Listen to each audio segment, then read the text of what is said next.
right. Welcome back, everybody, for Cryptocurrent. I am Stephen Miller. This is my co-host, Chris Corneros, and my producer.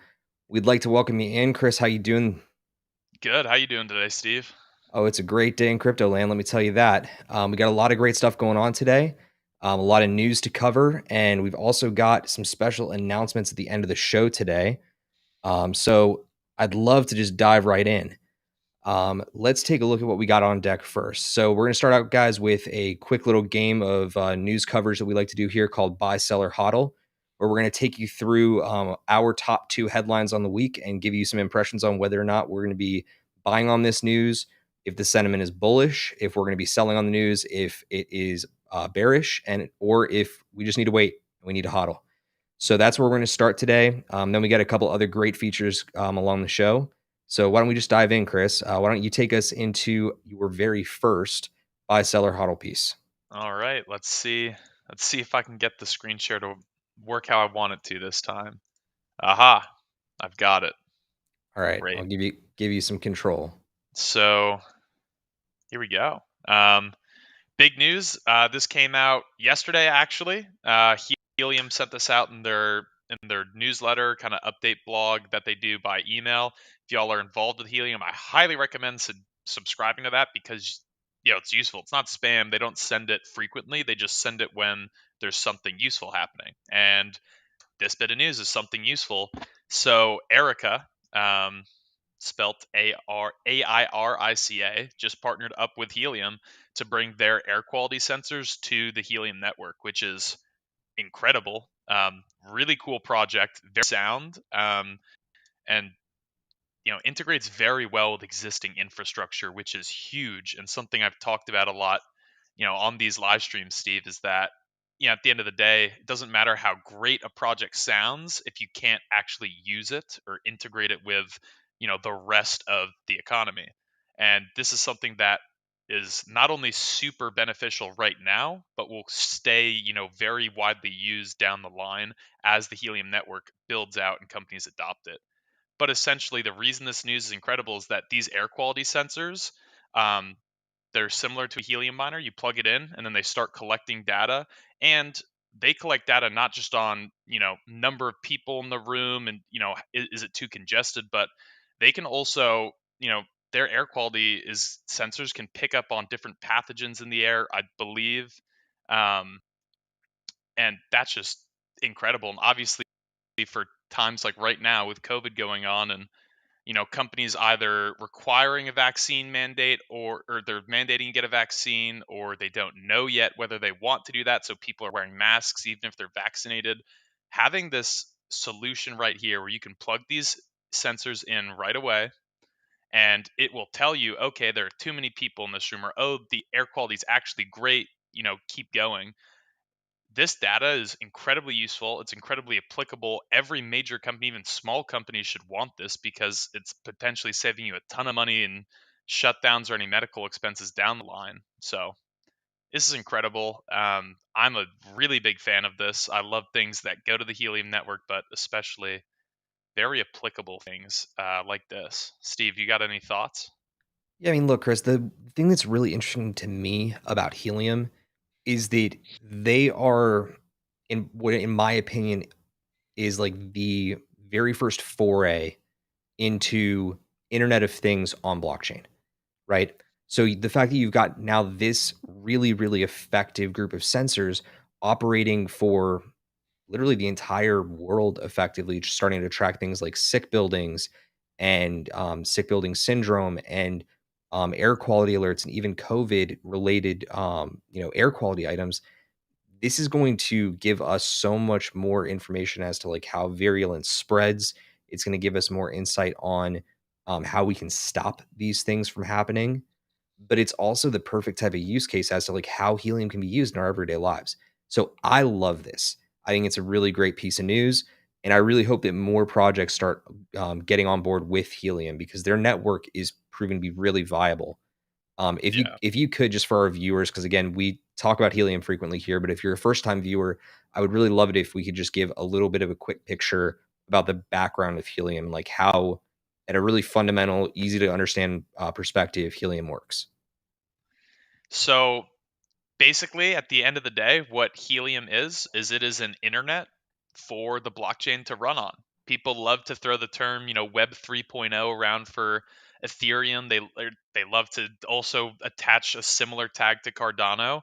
But at the end of the day, those aren't internets in the sense that we think of them, right? Like they're essentially just platforms for you to build applications on, for you to then use applications or interact with. But and think of it like a Google, right? Google has Google Drive, email, YouTube, anything you could imagine. But, as great of a platform and useful as one like a Google is, I'm comparing Google to Ethereum right here.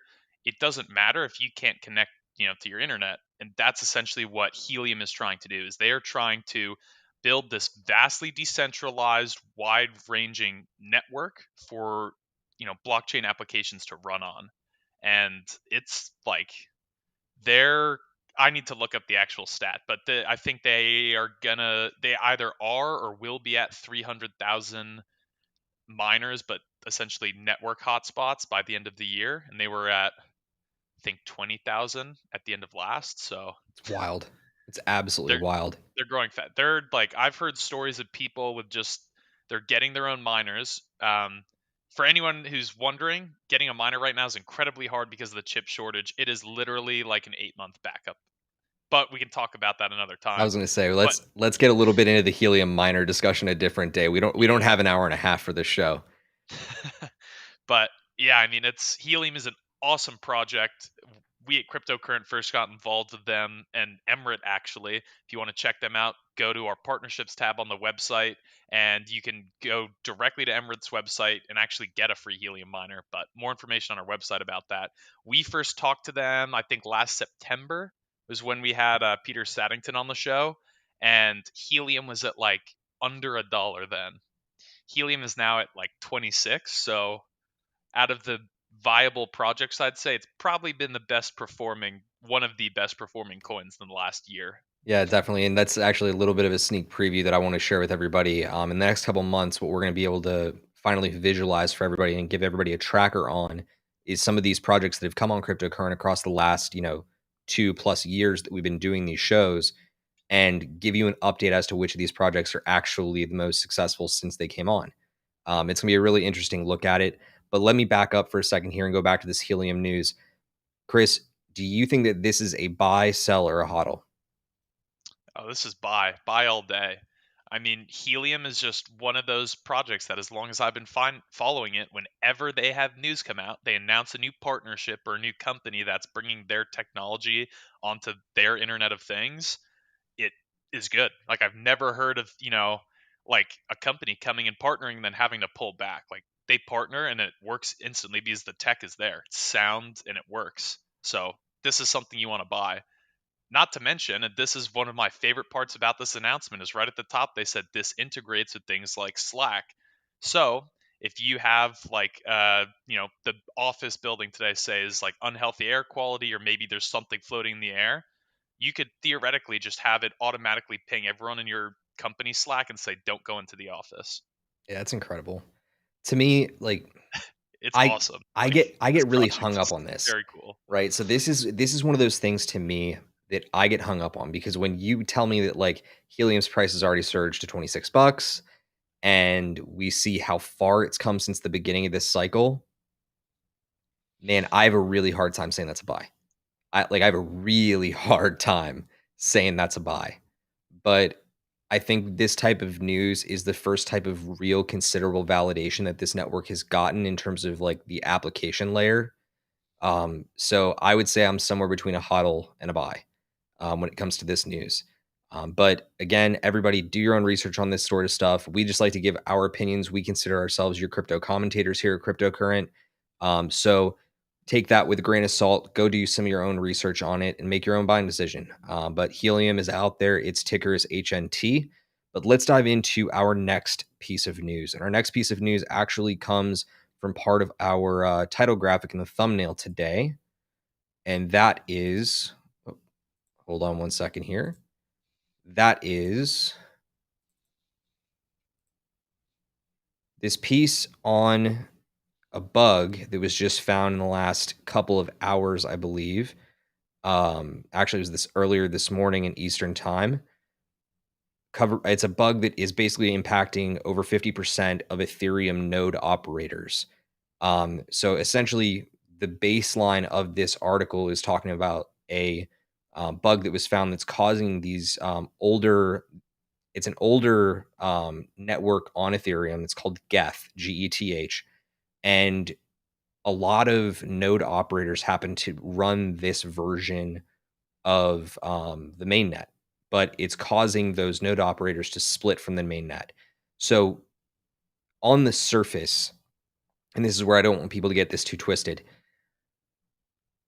Geth is a big deal. It is something that a lot of these node operators utilize.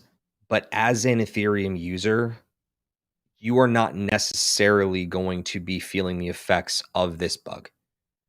This, of course, was reported first by the Block Crypto earlier today, and it speaks to the fact that when you're operating an older Geth client, it can cause this fork to occur, and there's then double transactions occurring all at once. So technically, somebody can manipulate this. So when these things do fork, the practical applications that operate on Geth that are affected can be things like the Binance Smart Chain bridge and things that are operating on an Ethereum VM compatible network, things like that.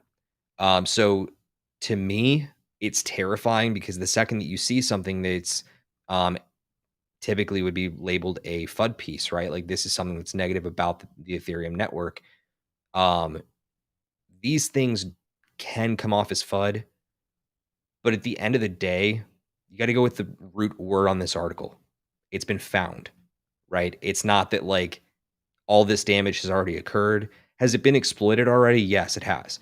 Certain plays across the Binance Smart Chain, Huobi Eco Chain, they were affected, and the people that did exploit them are likely not going to be caught because, as you can see right here, these were run through the Tornado Cash client, excuse me, and that basically means that they're spinning around the coins and making it so that like you cannot track it.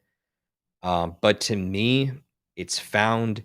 It's not an end user facing issue, but this bug is significant, and it's something that we're going to have to continue to monitor, especially if we want to stay vigilant in this space and as we want to track Ethereum going higher. So, Chris, what is your initial, I guess, perspective on this? Because to me, you heard it in my voice just now. Like, I think it's a really big deal. It's something you need to follow and stay close pulsed on. But what do you make of it? So when I first saw this, my first thought right away was, wow, so, over 50 something percent of the Ethereum infrastructure is running on outdated stuff, but it was something like over 70% of the node operators are still running on older versions. And so obviously my mind went to, okay, is this why Ethereum gas fees have been so high? Because you have all these people running on an outdated version. I looked a little more into it and I found out that this particular patch actually that went out, interestingly enough, went out only like 3 days ago. And so all these, a lot of the node operators, the exchanges like Binance, either didn't update right away or were in the process of it today when the news broke. So I obviously I don't think there's any correlation between gas fees and a lack of upgrades. If that's what you were coming here to hear, then I hate to disappoint you, but I think it's a little scary, right? That you have this large percentage of basically your critical infrastructure, people that are making this network and this program work. It's a little scary that they're not updating right away because of what happened. Obviously, we see live and in person, unfolding in front of us that if you don't update, there are security exploits that can go in and essentially break the whole chain. But on the flip side, this kind of dropped this morning at 10:40, and luckily you had a lot of the people, blockchain engineers behind it, reach out to Binance, BTC.com, and I think I forget the name of the third one. Um, but there were three major Well, kind of groups. yeah, it was Huobi Eco Chain. Yeah. So basically, they got in contact with them, and it was by 1 p.m. Eastern, so like 2 hours or so after the news broke that they had either already completely updated or were in the process and almost done. So I think that's a little reassuring that yes, there was an exploit. It's an exploit that is actually chain breaking. It could theoretically just cause the whole thing to crash, but a solution for it went out very quickly, and the sources of that exploit, they were contacted and they fixed it very quickly, which I think is a very positive sign, not just for Ethereum but crypto as a whole. We talk about decentralization is great in a lot of times, but crisis management not always so much. That being said, here we kind of saw it work and in a very timely manner. So I think it's definitely, you know in my mind, this is definitely a sell. This is not reassuring, but it's not like a panic sell. I'm not terrified of the future for Ethereum. I just need to see how it's gonna unfold. So I guess it's more of a hodl, but leaning towards sell here Yeah, because it's not a good look. and so let me give you a different side of this on, because I'm not going to tell you whether or not to buy, sell, or hodl on Ethereum. I don't think that's the news here. I think that Yeah. the news here is actually about all of these other platform coins, all the ones that are competing with Ethereum, and even the ones that are utilizing EVM compatibility. So you look at the platforms that were affected, the Huobi Eco chains, the Binance Smart chains. To me, that's a sell signal for them. Okay, if you are not going to be an Ethereum node operator, basically, and just for clarity for everybody, a full node is a node that stores full blockchain data. It participates in block validation and verifies all blocks and states. That is a full integration. And if that chain operator is not going to do their damn job in updating their part of the network, I am not going to invest my money with that network. Like, so to me, that's a vote of no confidence for things like BSC and for Huobi EcoChain. Now, do I think that there are buys to be had out of this? Absolutely. But to me, Ethereum's the hodl. Everybody in the world knows, if they've watched this program before, I am massively Cardano bullish. I am relatively high bullish on Solana, Terra, and Avalanche.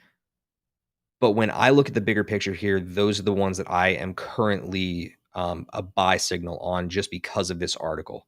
Because as we're going to see Cardano roll out in the next 10 to 12 days, they have a really big opportunity to capture market share on the back of a big bug article like this.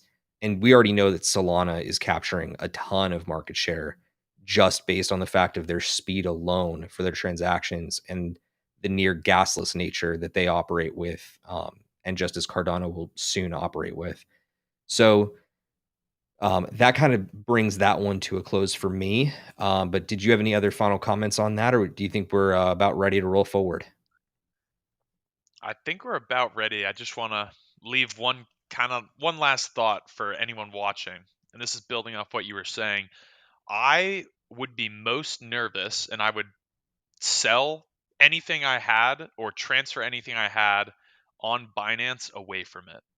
Because not only are they an Ethereum node operator, they are one of the largest, most public crypto exchanges. And if there's this exploit that anyone could do that affects them, it's like if you went to the New York Stock Exchange and you wanted to buy shares of whatever, and suddenly someone found a way to spend $1 but get $2 or $5 worth of shares. Yeah. Obviously, the numbers are very different, but that's just something I would keep in mind. Is clearly it seems Binance is having a little identity crisis and doesn't know which way they want to go if they're not doing this simple thing to just keep updated. Yeah. No, and I am right there with you. So look, let's jump forward into our one of our favorite segments around here. We're moving it up in the show this week because we've got a very special announcement coming at the very end of the show. So please do us a favor, stick around for the end of the show. We would love to make sure that you are here for that. But do us a favor before we start our next segment. Jump down just below the video. Remember to like and subscribe. We really appreciate it. make sure you bop the bell to make sure that you get alerts when we are dropping new videos and when we're going live. We go live here on CC Live every Tuesday and Friday, where you'll be able to catch up with me, Richard, and Chris on Tuesdays, and Chris and I here on Fridays. But we also put out brand new content, interviews with up and coming projects on Mondays and Thursdays. So now that we've got that out of the way, let's jump into our next segment: two bulls, one coin. This week, we've decided to go a little bit broad because it actually ties in with our announcement later on in the show. But today we are going to be talking about dog coins. So, Chris, give us a little bit of an overview. What exactly do we mean when we're talking about dog coins? We're talking all of the altcoins. For anyone who doesn't know, an altcoin is just literally anything in crypto that isn't Bitcoin. It is a super sweeping term that honestly needs to be changed because that includes like it's like saying everything besides like Apple in the Fortune 500 is just like alt company. It's way too sweeping to describe things. But that, conversation for another day. Dog coins are the altcoins that you know, maybe someone will try to argue otherwise. But for all intents and purposes, they are the coins that are built entirely to meme. They're supposed to be funny, and the most famous of them all is Dogecoin, right at the top of the screen there. It is literally named after a meme, which is the Doge meme or doggy, however you want to pronounce it. Of that, Stick with Doge. You sound smarter. yeah, I'm sticking with Doge. But yeah, those are the dog coins. They have no value. All of them are subject to hyperinflation pretty much every second of every day. So yeah, we'll go into it a little more. Yeah. But So I have a lot of thoughts. yeah. So and we're gonna air all of them out today because again, for those of you that are joining us for the very first time, I nearly said two dogs, one coin. Jesus. Um, two bulls, one coin is all our opportunity to take apart some of these coins that are otherwise known as shit coins in the market and break down for you whether or not they're actually shit coins. And if they are, we're going to roast the living hell out of them. Or if they are not shit coins, we're going to give you the case for why they aren't. So Chris and I are going to banter this back and forth a little bit today and give you our perspective and then let you decide for yourself in the comments below. So as we scroll down here a little bit, of course, you've got Dogecoin, the king of dogs, up above. They are still number 7 in terms of overall market cap, which it just blows my mind. But as we scroll down, you've got Shiba Inu, you have Dogelon Mars, you have, goodness, where are we? Polydoge, Kinu Inu, Polkadog, Elon Doge token, Kuma Inu, all of these insane DogeFi, all of these insane dog projects came out of I don't want to say nowhere, but the most miserable side of the internet. Let's say 5 or 6 months ago, it started the trend, right? Like we're probably talking like end of March, early April. Yeah, Doge, I think. Well, Doge way further back. Okay, Yeah, Doge. yeah, To okay. be clear, Doge is the original. All right, they came Yes. out as a quasi fork, I believe, of Litecoin originally, and that's where their Yes. origin comes from. But all these other ones that are plays on Dogecoin and otherwise are dog canine oriented, they all came out like March, April, right? Yeah. And every It, single variant number since. number 530 on the screen in particular, that was end of May, I believe. Oh, well, we're not counting that in the list of dog coins. I'm sorry. You're not But you're it's not you're not playing that game with me. As far as I'm concerned, that's not even on screen right now, Chris. They had but our yeah, they had our attention earlier in the week when we were covering the OnlyFans bit. You can leave that on the yeah. table. Um, But yeah, I think all kind of mid to late spring is when a lot of these, I don't know a lot about most of them other than the fact that they all accomplish the same thing, which is nothing. So I'm just going to assume most of them came around then. Maybe they'd been around for much longer and then just only came into popularity later. So well, let's just do this real quick because I think this may be a really fun way to go about it. Excluding Dogecoin for 2 seconds here, let's go ahead and bring up a couple of these. We'll bring up Shiba Inu. I know you wanted me to click on it. I'm not clicking on I it, man. saw you pause for a Uh, second. I thought my cursor was over Dogelon Mars, to be totally fair. And we'll even bring up Kinu Inu for kicks. So let's pan over to Shiba Inu. Okay, so Shiba Inu is currently trading, of course, not at this smaller value, but its market cap is still up well into the hundreds, right? So it's the number 44 overall market cap coin. God, I don't know why we're even talking about this right now. But it's traded across a number of different exchanges. A lot of people have validated it, including the fact that it's now available on Coinbase.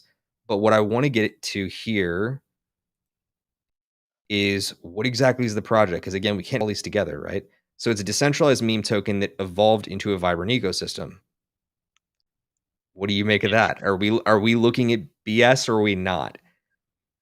I mean, it's definitely still BS, but So look, oh, yeah. I'm gonna go ahead and give a little bit of the other side on Shiba because part of what they are getting into is this plea for, oh, we're a charitable project.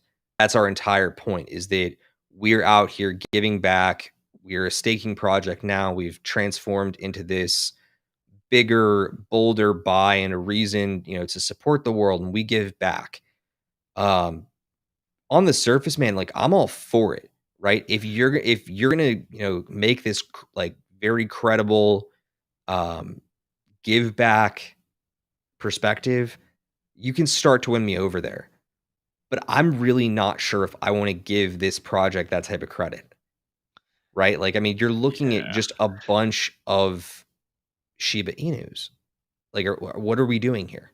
Yeah, and I'm all for embracing the memes. I think it's important, right? Like at the end of the day, you cannot forget crypto came out of basically the super nerds on the internet who are also the same people who basically invented memes. Not to say they're the same, but the same area of the internet where crypto came from is where memes came from, right? So, got to stick true to your roots. I'm all for it.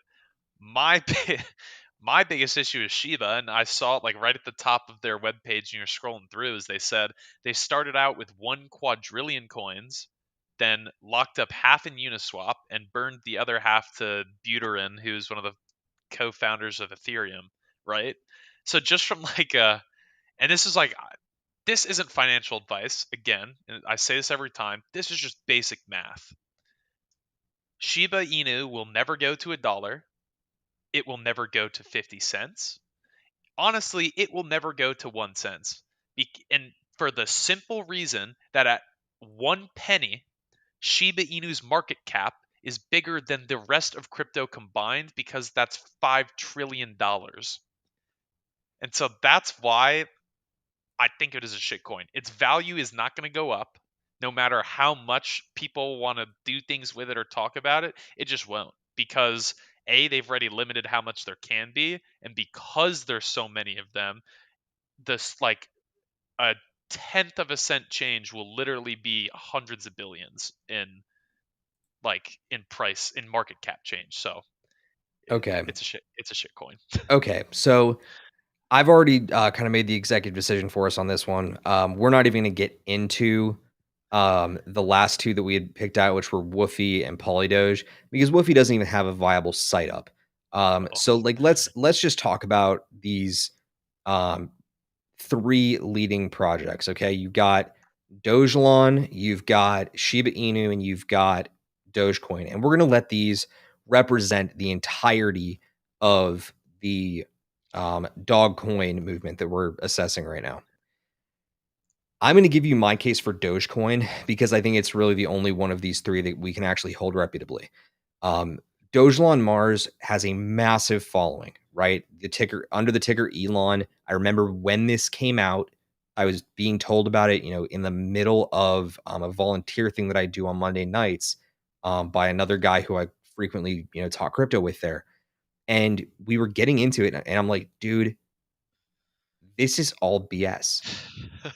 Like, how are you not seeing this? And it's like, no, dude, you got to buy the pump. You got to buy the pump. You don't have to buy the pump. And I'm not ever going to take your word on financial advice if Elon's name is mentioned in the coin's name, the word Mars is in the title, or if it's a derivative. So to me, I'm ruling out Doge on Mars. I'm going to give my verdict right now. That's a shitcoin. Shiba Inu, I will admit this. I'm actually really encouraged by the fact that this project has turned on its own ear and has decided to actually make itself something. Okay, this was like the true first derivative of Dogecoin, and like they, spun up the meme coin, and this is like the true beginner of this new wave. I think there's something incredible about it in that right, but the reason why I respect Dogecoin above all else is because we're seeing network effect fall behind the importance of internet. Not when I say internet currency, I mean like the currency of the internet, because before Social like currency. crypto, yeah, like before cryptocurrency really came along, the currency of the internet has been culture. It's been memes. And Dogecoin is delivering on that and has delivered on that. And they, in my opinion, have proven that they're going to stay a part of this conversation for years to come. Okay. Um, I remember saying on one of our clubhouses at least 2 months ago how I think that this whole meme, actually, no, it was 3 months, it was 4 months ago, in April when we started. I was saying that I cannot believe that Dogecoin is getting the support that it is. I think it's crap. I think it's all a freaking joke, and it shouldn't be getting the support that it does because it's not doing any good for the world. It's really starting to. It's starting to get the type of attention and is driving enough awareness to the point where projects like Shiba are coming along and are having a charitable give behind it, right? That to me is a world empowerment play. So to me, I'm okay with Shiba. I'm not necessarily going to call it a shitcoin, and I'm definitely not going to call Dogecoin a shitcoin. But I will tell you this: in my opinion, every single other one of these coins on this list that is just making a power play at a, we're going to the Except number moon pump. 530. Except number Oh, 530. I don't see a 530 on here, Chris. It's we must have missed it. You might have to scroll up. No, no. I mean, I'm definitely not going to do that. But in my opinion, I think that that's where we sit with it. I think that dog coins as a trend, that's where you lose me. What do you think? Okay. Is that a decent enough argument that I'm giving you here, at least for the I top mean, two? so I see what you mean about how Doge is kind of inspiring things that are bringing a change. I think Shiba has a good idea now behind where the project's going. They're looking to be like the much, much, much worse version of crypto.com staking, but that's a whole other thing. Here's what I'm going to say: don't invest money in either. It is literally impossible to make money unless you get lucky in both. I explained Shiba. It will never, if it ever gets to the point where it hits a penny, I just want you all to know that this will be like the days in the Weimar Republic where it cost $50 million to get a piece of bread. That is when Shiba Inu will be worth a penny or even Look, half a penny. Like the inflation of the US dollar to get it to that level is would have to be insane. So literally pray it stays where it is or it goes lower. And as far as Doge goes, and I've told you this before, Steve, this is why I don't like it, is they make 10,000 new Dogecoins every minute. So unless you are constantly buying an enormous quantity, your market share gets diminished by so much that you lose money. And the flip argument is people always go and look at these charts when whales are selling or buying like $10 million worth, and then it gets all of, sorry to include everyone in this, the normies riled up, and so they go and buy more. And then the people who just pumped a million or 10 into Doge sell it because all they're doing isn't trading or investing because they think it's a smart investment. They just know I could easily double my investment right now if some Instagram page or some tinfoil hat wearer goes in and talks about how great Doge is, and then all of his followers or her followers go in and invest in it, only to get burned minutes later because 100,000 new coins were already made.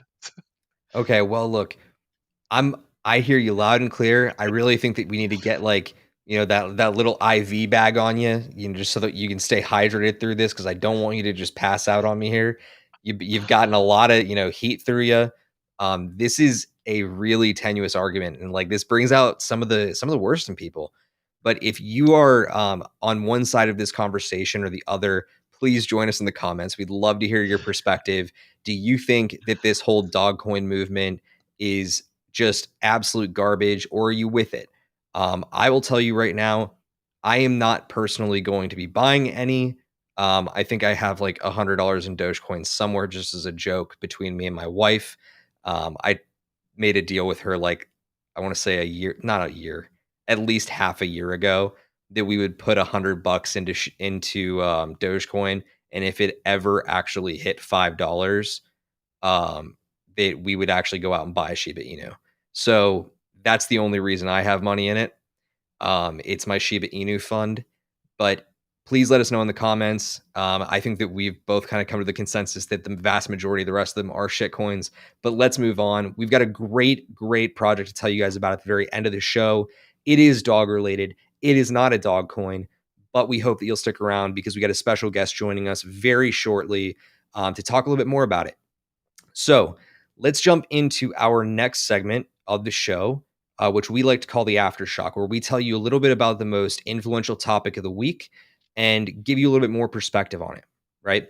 So this week, we are talking about this big headline that came out early on in the week. You may have heard us talk about this if you were with us for the Tuesday show, where we talked about it on Crypto Decrypted with my other co host, Richard. And that was about this post of Visa buying a CryptoPunk. So I'm going to bring up the post real quick just to refresh everybody's memory.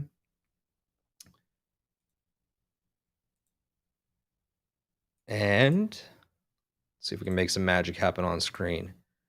Boom. All right. So this came out on the 25th. So this article posted 2 days ago. But when it originally came out, I believe was on Monday or Tuesday. And one of the biggest things that came behind this article originally was just the fact that we started to see big brands, consumer brands entering the NFT space. And this is a really big deal because up until now, we've only seen these institutional players and bigger money from private equity firms and VC firms come into NFTs. But in this case, you have one of the world's biggest payment processors and credit providers getting into the world of NFTs. They went out and bought a $160,000 NFT, one of the female CryptoPunks, and effectively have said, okay, we're going to put this on our asset sheet, our balance sheet. What we talked about on Tuesday's show about this was just how momentous this is and like how this is in a lot of ways something that is validating the NFT movement. And it's a really curious thing to me.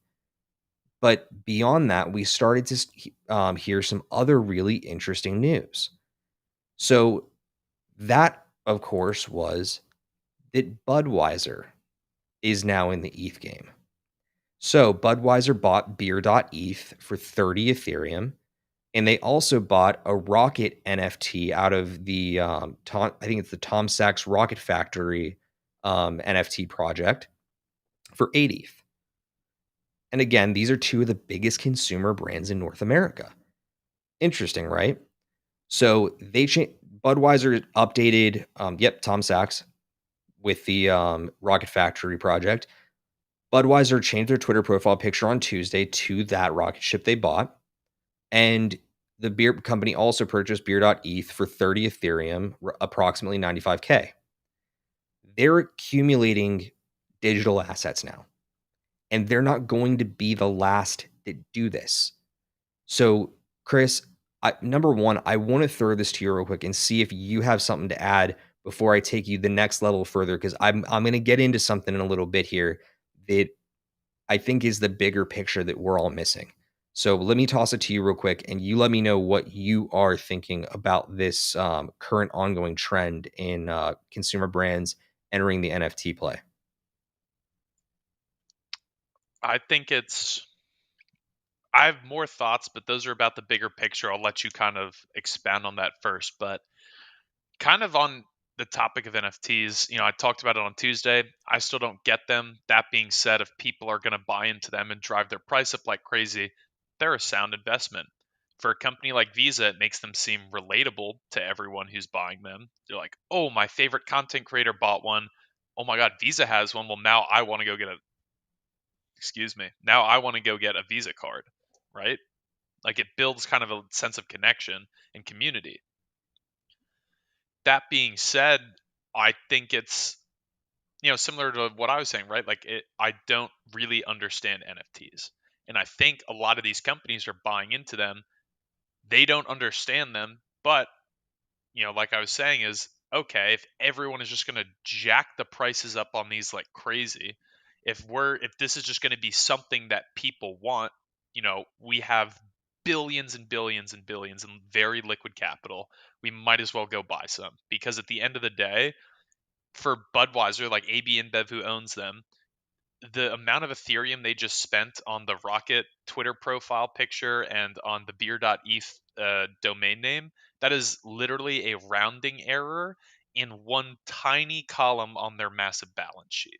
It won't affect them, but what it does do is it creates a headline like we just saw. It's going to bring attention to them and to the space, which already is making it a good investment. But I hear where you're coming yeah, from. Okay. And before I got educated on NFTs in the first place, that was kind of where I came from. And I'm not saying like that you're uneducated, Chris. You are a very, smart guy. You know what you're talking about in a lot of different worlds. But again, we all have to go down these rabbit holes to learn. And that's again why we do these casts, right? We want to make sure that we're giving people the opportunity to learn about things that they otherwise wouldn't go out and learn about. We need to be spreading the right type of awareness. We need to be giving people the right type of resources. So with NFTs, the reason that I personally start looking at this larger play and look at what Anheuser-Busch and what Visa are doing, yeah, I mean, of course, like it's going to take up the smallest part of their balance sheet. But at the end of the day, right now, it means that they're looking so far out into the future and sitting here saying to themselves, like, this is something that we are willing to invest in because we see that there is demand. We see there's significant demand and a lot of money moving around in these, specific parts of the internet. Now, the reason why I think that we're going to continue to see this progress is because you now have bigger luxury brands getting involved. You have Hermes, Louis Vuitton, Gucci. All of them are joining in on this NFT bandwagon. You had Coke release an NFT Coke machine a couple weeks ago, and it sold for like 1,000 ETH.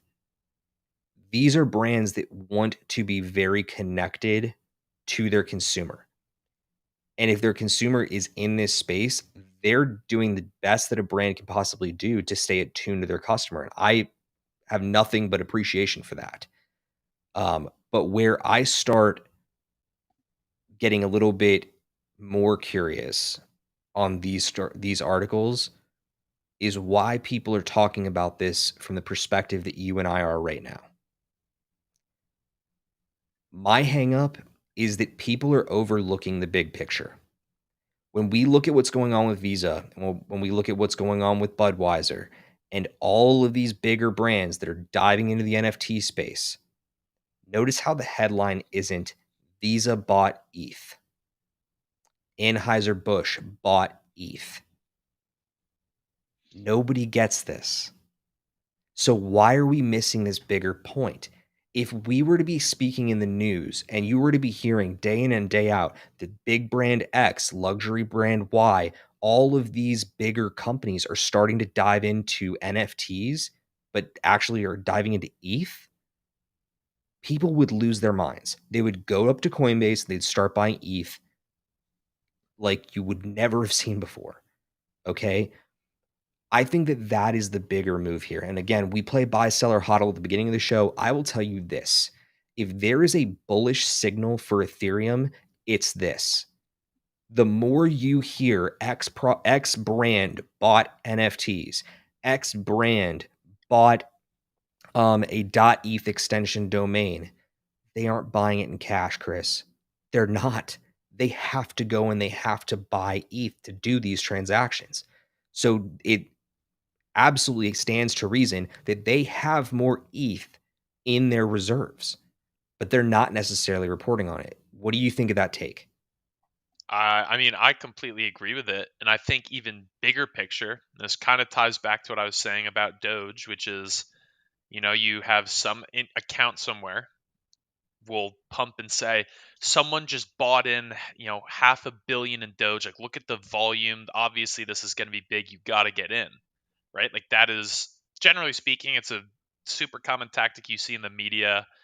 Um, and there's nothing different about it, right? It's just you're focusing on one tiny part, making it exciting, and then bringing in, normal people, the bulk of the market, right? We've seen that already, the media doing that, where the talk all year long has been about, Tesla buying Bitcoin, Facebook buying Bitcoin. Michael Saylor last week bought a ton of Bitcoin.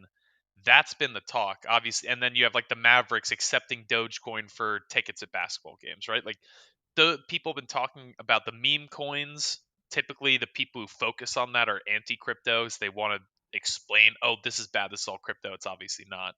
Bitcoin, obviously, it's just the household name. Everyone knows Bitcoin, even if you don't really understand it. You've heard of it. That's why media is talking about that. But when you put it together and you tie it in with what you were saying, it also says, okay, obviously, right? These companies have been watching Ethereum and the NFT space for a while. They probably all have tens, if not hundreds of thousands of Ethereum because, like I was saying, these are literal rounding errors on their balance sheets, right? Like, you can drop 200 million as AB InBev or Visa, and honestly, you could explain it away as anything. No one's going to notice it unless you look for it. Yeah, I mean, look, But it's a good point. All right, like, and I will concede that all day long.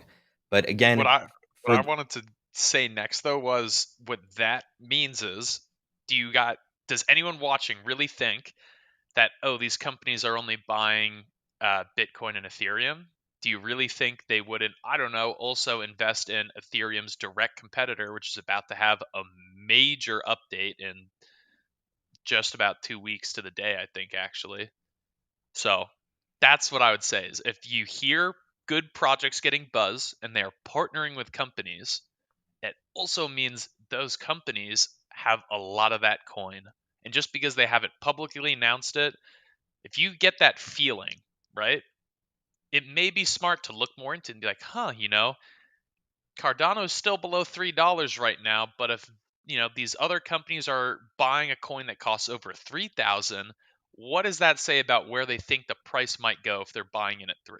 So yeah, no, that's my big I picture takeaway. I completely get that, and I think that it's yes, this may be going a little bit conspiratorial. So like, just run with me for 2 seconds while we wrap this up. I think that yes, you have to do your own investigating, but you also have to do that extra layer of investigating now that says, okay, what other, not necessarily a shell corporation, but what subsidiaries did these companies have? They don't necessarily have to be reporting on their balance sheets when they're reporting, to the SEC and everything, exactly what those subsidiaries own. Because there's a really solid chance that a lot of those subsidiaries have holdings that they're not necessarily reporting on.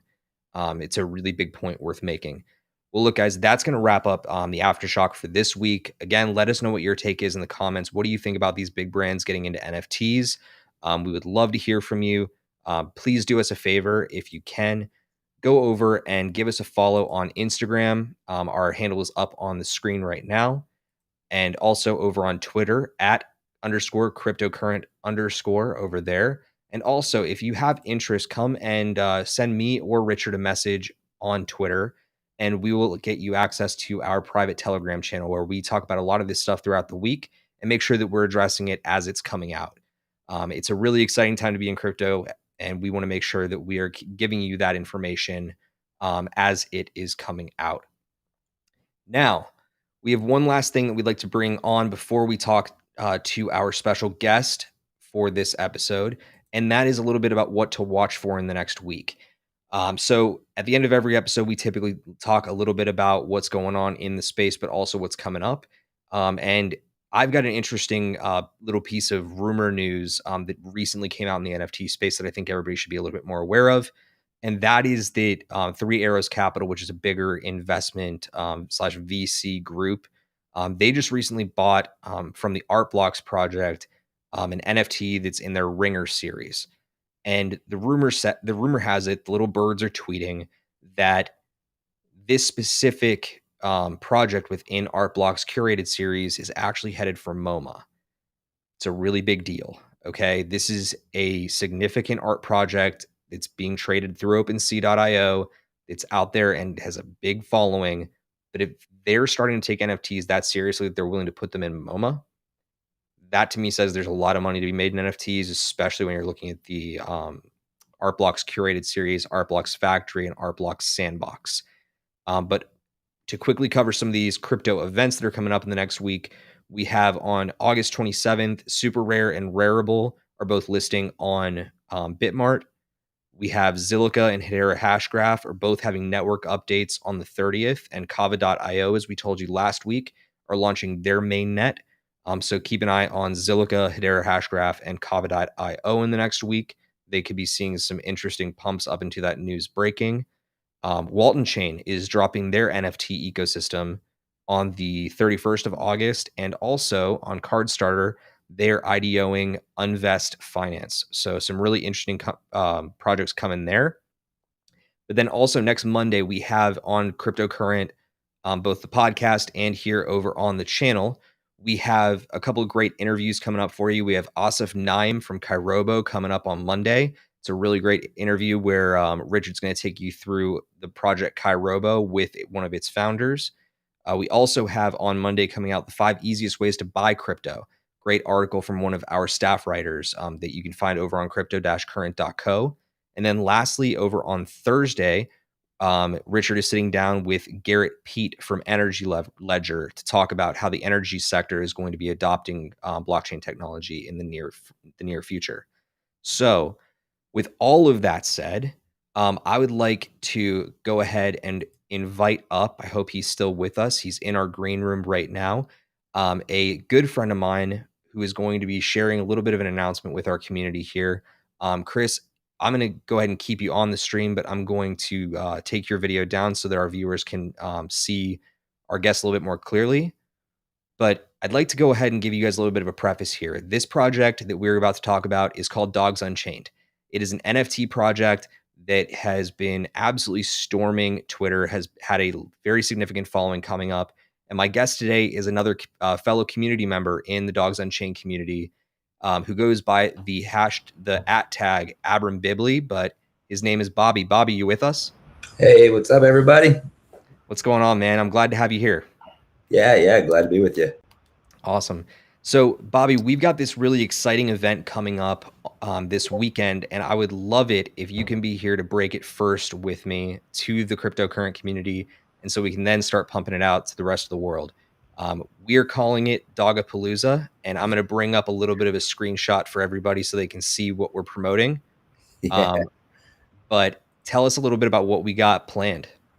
Yeah, so for anybody that doesn't really know much about the Dogs Unchained project, it's a really cool NFT kind of new type of project. It's deflationary with a bit of pretty interesting gamification where you can purchase these really awesome dogs by Ignore.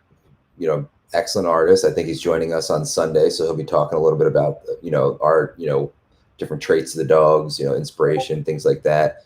But what's really cool is you've got this deflationary aspect where you can purchase these dogs, but you can also what we've been calling boom them, which is the 2 dogs go into the boom boom room, and out only comes one, where you have the ability to transfer traits and create a super dog. And it's completely, I think, going to revolutionize the NFT space. I've been looking at the space for some time now, and I've been looking for a project to really invest in, and this one caught my attention because of that. To have a deflationary but yet really addictive kind of game-like quality, I think really introduces a whole new element to NFTs, and it makes it a lot more fun to hodl and kind of trade them like Pokemon cards. So one of the other aspects of the project is, you've got proof of stakes, which allow you to redeem a stake for a dog. And so one of the things I did just to kind of introduce a really cool element here is we went and took a 50x stake off the market, and we're going to mint them live on Sunday on cryptocurrent in front of everybody and show them basically what the process looks like. Yep, and it's going to be a great time, guys. This project has something really special behind it. As Bobby had shared, it's got some really fantastic dynamic elements behind the scenes in terms of how we can boom dogs. And with the stake element, it's a reservation system that they rolled out. So when this project went live a little under a week ago, if I'm correct, Yep. essentially they did not open this as like a public sale. They had built the community very organically from the ground up. And when they were ready to go to market, they knew that gas fees were going to be insane on Ethereum. So what they ended up doing is they put out these individualized NFTs called under the proof of stake banner, and you could buy them for any multiple. And if you went in and you redeemed it on the day of, you didn't have to pay the base price for your mint, but you just had to pay the gas fee. So essentially, these stakes are good in perpetuity until they run out. But when they do eventually run out, that's it. No more dogs are going to be minted because we're currently in the process of running the last of these mintings with the actual team who are giving away a couple of these That's right. reservations. So it's really exciting stuff. As Bobby had mentioned, he went out and got one of these 50Xs. So we're going to be redeeming those at the very beginning of the show after we do a little bit of an intro on the project itself. As you can see on our graphic, Iggy is going to be joining us. Bobby was dead on. We're going to do some Q&A with him. So please join us in the live chat. We are going live at 12 p.m. Eastern on August 29th. That is this Sunday. It's going to be an incredible time. And then we've also got a couple other community members joining us to boom some dogs live. That means that we're going to be doing those combos. So, Bobby, what else do we have to look forward to on Sunday? Or is there anything else crazy going on during this live cast? Yeah, I think we're going to have some fun. We're going to boom some dogs, hopefully get some real cool traits. I know some of the other Discord members will be up there with us. They'll be booming dogs through the boom room, so a lot of people will be able to watch that. And who knows? If we have a pretty good audience, maybe we'll do some airdrops. That could be fun. I'm super excited to talk to Iggy about the art. The art is, I mean, look at this. It's so cool. Like I'm a huge dog fan, huge dog lover. Art caught my attention and dragged me in. And once I was pulled in, I was just kind of like, this, I got to be a part of this project. This community is awesome. And the Discord community is really cool too. I know we've been hanging out in there. And so I definitely would recommend everybody, jump into the Discord. But yeah, it'll be fun. It'll be a lot of good time. Yep, absolutely. And look, big shout out to a couple of our friends in the Dogs Unchained community that you can see up on that graphic right now. WhenRarity.eth, big up to you, man. Z Guy. We've also got who am I forgetting right now? I'm a bad friend for doing this, but the dude in the upper right. Big thank you to you guys. You made this sort of thing possible. Your support's super valued. We're really excited for this event over here. But as you can see on Bobby's avatar here in the side window, that is his dog right there, smack center in the middle of the graphic. So we're stoked to have you, Bobby. It's going to be a freaking blast on Sunday. And again, please do us a big solid. Go give Dogs Unchained a follow on Twitter. It's dogs_unchained. You can also go join the Discord server through their links on that Twitter account. Feel free to also follow Bobby. Yep. Bobby, can you go ahead and share your handle with us real quick? Because I just don't want to botch the spelling. Yeah, let me do that.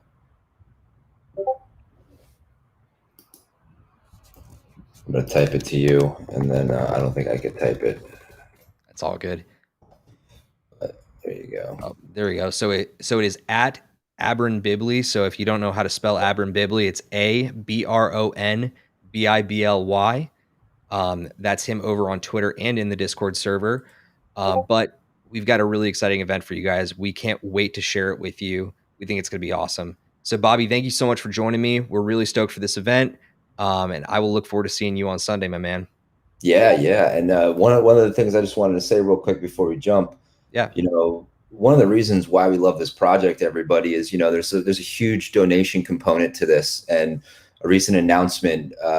They raised over $400,000 just in the initial mint process. We're 5 days into this project, so it's got such legs. I mean, to take this 3 months down the road, it'd be absolutely amazing to see how much money's raised for dogs.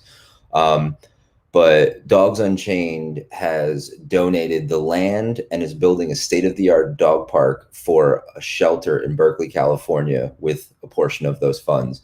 I mean, that alone to me is like one of the coolest parts of this project. So the NFTs are great, the art is great, the community is great, but the fact that we're helping real dogs, I mean, that to me is like the coolest thing. Yeah, no doubt. And again, I will do my best to make sure I've got all these links down in the description below for you guys if you're watching this on a replay. But please join us on Sunday, 12 p.m. Eastern. It's going to be incredible. I'm going to do my best to also make sure that we talk a little bit more about that charitable giving component on Sunday. Please remind me that we need to do that because it's such a huge part of this project. It's really special. Yeah.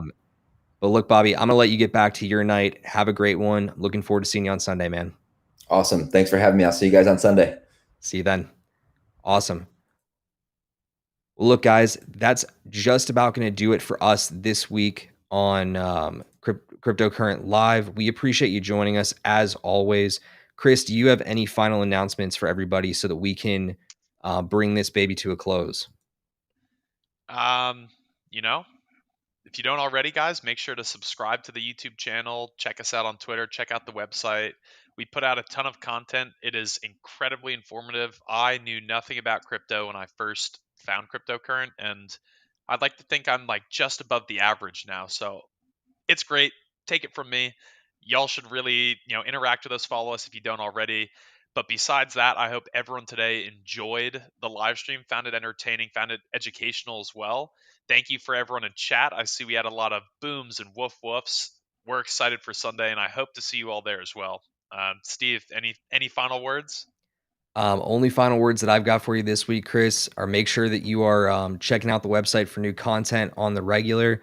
Got a lot of exciting stuff going on here over at Cryptocurrent. One more time, just so that you guys have them up on screen. I'm Stephen Miller. He is Chris Corneros.